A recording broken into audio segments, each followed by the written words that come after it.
Recent గా పెళ్లి చేసుకుంది హీరోయిన్ కీర్తి సురేష్. ఇకపై కూడా సినిమాలు కొనసాగించబోతోంది. ఈ క్రమంలో పెళ్లి తర్వాత తన రెమ్యునరేషన్ పెంచేసిందంట మలయాళ బ్యూటీ. సౌత్ లో స్టార్ హీరోల సరసన నటించి మెప్పించిన హీరోయిన్ కీర్తి సురేష్. మహానటి సినిమాతో ఆమె నేచురల్ స్టార్ గా మారిపోయింది. సావిత్రి పాత్ర వల్ల కీర్తి సురేష్ కు మహానటి అన్న బిరుదు కూడా వచ్చింది. సౌత్ లో మహేష్ బాబు, శివకార్తికేయన్, విజయ్ లాంటి స్టార్స్ తో నటించిన కీర్తి బాలీవుడ్ లో కూడా స్టార్ హీరోల సరసన నటించబోతోంది. ఇన్నాళ్లు దక్షిణాదికే పరిమితమైన కీర్తి టాలెంట్ ను బాలీవుడ్ లో కూడా చూపించబోతోంది. సౌత్ లో వరుస సినిమాలతో బిజీగా ఉన్న కీర్తి ఇప్పుడు బాలీవుడ్ లోకి అడుగు పెడుతోంది.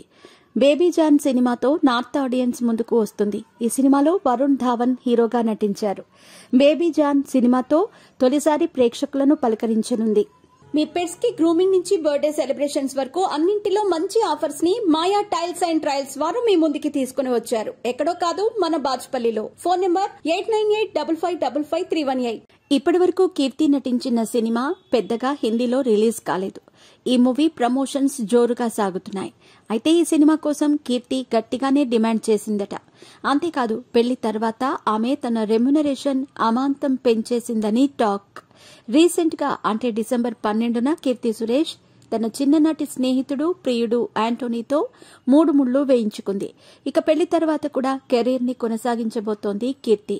ఇక గతంలో సినిమాకు 1 కోటి నుంచి 1.5 కోటి వరకు మాత్రమే తీసుకునే కీర్తి సురేష్ ఇక బాలీవుడ్ లో బిజీ అయితే 4 నుండి 5 కోట్లు డిమాండ్ చేస్తుందట. ప్రస్తుతం కీర్తి నటిస్తున్న బేబీ జాన్ సినిమాకు తమిళంలో విజయ్ దళపతి నటించిన తేరీ సినిమాను హిందీలో రీమేక్ చేస్తున్నారు. దీనికి దర్శకుడు అట్లీ సహ నిర్మాతగా వ్యవహరిస్తున్నారు.